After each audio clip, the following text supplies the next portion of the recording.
Suckler herds on the west coast of Scotland have a significant role in Scotland's agriculture, benefiting the environment and Scotland's beef industry, as well as supporting biodiversity. Beef production, for example, on the Isle of Skye provides an ideal habitat for some of the UK's rarest species, such as the corncrake. The west coast of Scotland has a large expanse of rough grazing land, which is ideally suited for extensively grazing hardy native bred cows, which then go on to produce top quality weaned calves sired by the best continental bulls. Smaller herds on the northwest coast of Scotland may not single-handedly reverse Scotland's declining suckler herd numbers, but they do contribute significantly to the national herd. Calves bred on the west coast of Scotland are vital for the supply chain, with weaned calves and store cattle sold across the UK into finishing systems. So ahead of the 2025 autumn weaned calf sales getting underway, this video highlights the quality and importance of these west coast calves.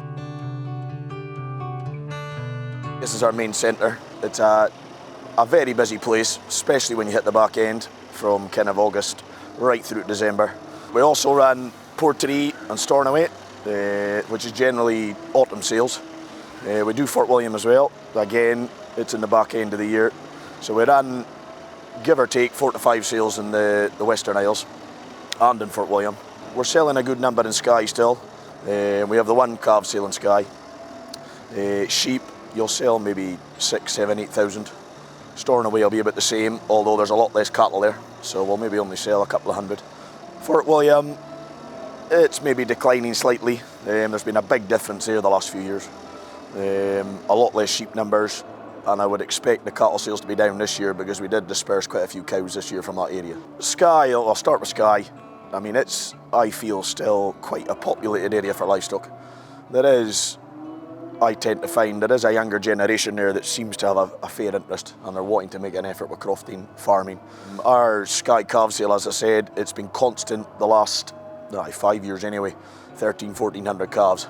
We'll still sell 6, 7, 8,000 sheep in Skye, which is all kind of smaller lots, trailer lots. So you tend to find the sheep numbers are maybe coming this way a bit more. They're coming to find the buyers in this part of the world. That's one thing we will, and I think we will continue to struggle with, is getting the buyers to come to the Western Isles. It's getting harder, you know yourselves, getting folk to work on bigger farms down on the mainland.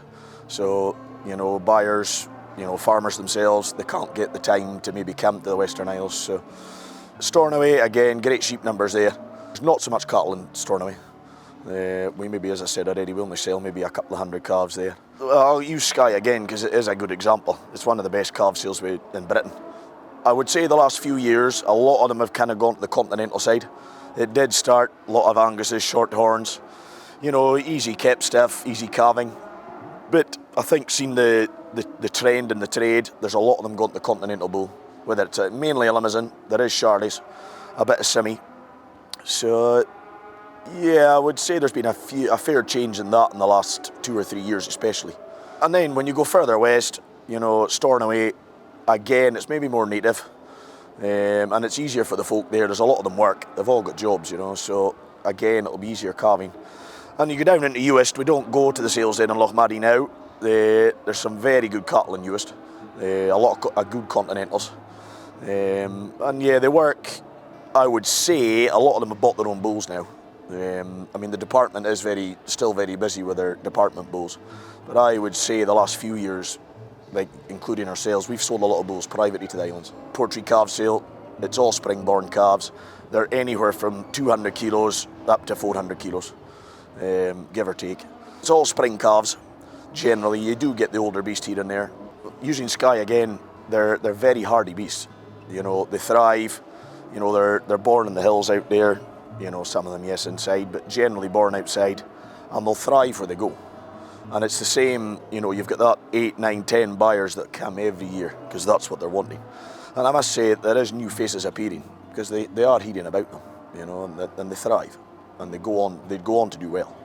They're great animals to buy. They thrive, you know, and I would think your core of your 10, 11, 12 buyers that come there they would all tell you the same thing. And we've seen that, you know, the decline in cows over the last, you know, 10 years especially.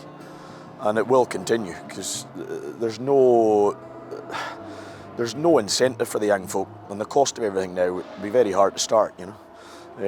As I said already, the West Coast side, there is a bit more there of younger folk, I feel. But then, you know, they're going to get the farm after their, you know, their father, their grandfather, whatever.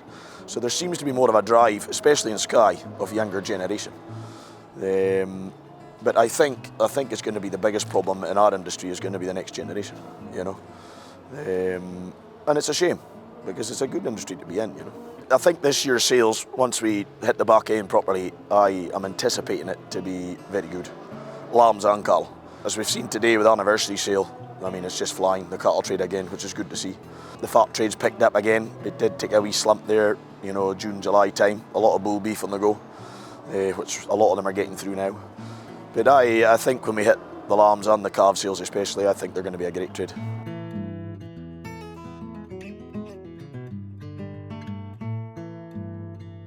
My name is Elaine Wilson and I'm a third generation farmer here at Gelly Hill Farm in Aberdeenshire. My daughter Addison is never far from my side when it comes to all things farming.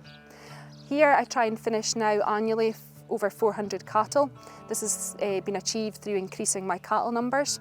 I try to finish cattle between the ages of 18 and 22 months of age, and carcass weights will be varying between 350 to 400 kilos, making sure that they are within the abattoir's parameters of requirements. When it comes to buying calves, I source all my cattle through Dingwall Highlands Marts. It's all heifers that I buy, and I attend the sales both in Dingwall but also at their outlying markets in the West Coast and Fort William, and my annual holiday over to the Isle of Skye for the Portree calf sale. Typically I'm buying weaned calves. I'm looking to source in the autumn calf sales in excess of 450 calves. This means I cannot be too picky on the type of breeds that I'm looking for. I'll never say no to a pen of good strong Charolais heifers when they enter the ring, but I'm just looking for the frame and the animal. If I think it's going to do the job for me, then I'll be looking to buy it.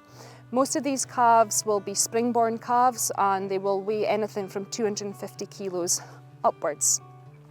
The types of calves that I'm buying from the West Coast and the islands, what you see is what you get. They are natural and well bred and they haven't been intensively pushed. I am looking for animals that's going to go on to produce quality carcasses, so I'm looking for length, frame and width. I look beyond the aesthetics. I don't mind that sometimes when they come home their coats are a little coarser, they're maybe a little bit more hairier, or the animal's just not fully fleshed out for the age compared to animals that have been on an intense diet from a young age. When the cattle come home, I'm putting them onto a complete diet where they get fed daily of silage, barley, draff and minerals. It helps to take advantage of the animal's natural feed conversion efficiency. This will drop as an animal ages and gets heavier, so that's why I'm aiming to try and get cattle finished about 18 months or earlier where possible. And I can currently operate a semi-intensive and intensive finishing system here at Gelly Hill. Lighter and younger calves that I purchase, so anything between 250 kilos to 300 kilos, they will be taken home in the autumn calf sales. They will be stored over winter and then they're turned out to the grass here in the spring. They spend their spring and summer here before they are taken inside briefly and they're finished from then on. I find that this gives the animal the opportunity to stretch, to grow and to fully mature, making sure the animal is growing up and out rather than just out, and this means I'm maximising the potential from the animal's carcass. Animals that are bought in excess of 300 kilos remain inside and are on more of an intensive feed system. Therefore, they will finish throughout late spring and throughout the summer months. And if I have cattle moving off farm regularly, it helps turnover, throughput, and it can capitalise on any peaks of trade. One of the main things year on year going back to the West Coast and to the islands and buying the same types of cattle is the fact that when I take them home, there seems to be, from my personal experience, far less cases of pneumonia and they suffer far less health setbacks compared to other animals. Whether this is just due to the natural hardiness of the animal, perhaps being exposed to extreme weather climates, even in the summer months in the north and west of Scotland, or whether it's just because they're natural and haven't been intensively pushed.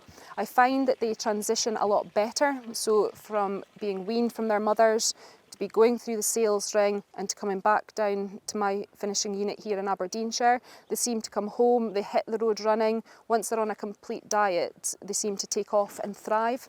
Whereas I have found calves that have been intensively pushed from a young age take a bigger hit and a health setback. And ultimately, as a finisher, if I can go over to the west coast and the islands, buy large batches of heifer calves that I can take home and they can hit the road running, then that's going to be more efficient for my business, as an animal with less health setbacks and a healthier animal will have a better feed intake and overall have a better performance. Year on year, returning to the West Coast sales and the island sales, it's clear to see that there is changes, as with anything, as the years go by. Ultimately, I would have to say there is less and less cattle coming through the markets. This is not a problem that's solely associated with the North and the West Coast by any means. It's simply following a nationwide trend. Despite less cattle coming through the market, the farmers in the north and the west coast and the islands, they're still trying to produce quality calves, whether it's Charleys or natives. I think there used to be a lot of Charleys, people moved more to the native breeds, but again there seems to be a bit of a resurgence in the Charley cattle, which are probably my favourite. But this is really testament to the breeders and the farmers in these areas who really are investing in quality breeding stock and going on to produce calves that will do the job for us finishers. I think it's been a welcome announcement to hear that smaller herds and not having to adhere to the 410-day calving interval. I think this is really important, as there's many small crofts and small farms up in the west coast and the islands. If all of a sudden we lost 10 cows from one farm, 10 cows from another, that would soon add up, and all of a sudden you would have perhaps 100 calves less at the sale ring.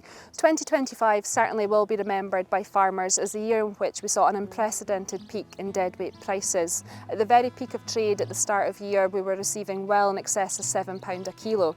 A combination of cattle scarcity and demand for meat meant that animals were cashing in at over £3,000. I think one of the main things came off the back of that was having to replenish stock.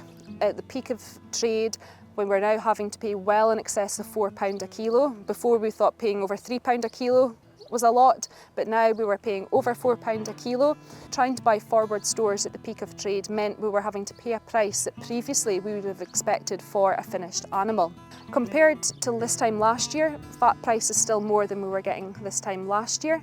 I think leading into the autumn calf sales, trade will be on fire yet again. There continues to be less and less cattle in the country, nationwide, not just in the west coast and the islands.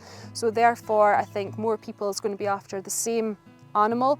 There's going to be more competition. The first annual sale at Portree is always a big sale. I'm usually looking to source between 70 and 100 heifer weaned calves from there. I think overall, looking at the way trade's going with the price of fat and the fact that there is cattle scarcity within the nation, I think we could well be pushing towards having to pay £4 a kilo. I think as well it's always good to go back and support these local markets at Fort William or on the Isle of Skye, as farmers and sellers are always delighted to see you back. It shows that you are happy with the calves that you bought last year. They're always eager to see how they performed for you, and they're always keen to tell you about how their calving has been and how their summer has been. And I think it's really important to build up that rapport between buyer and seller and support local markets.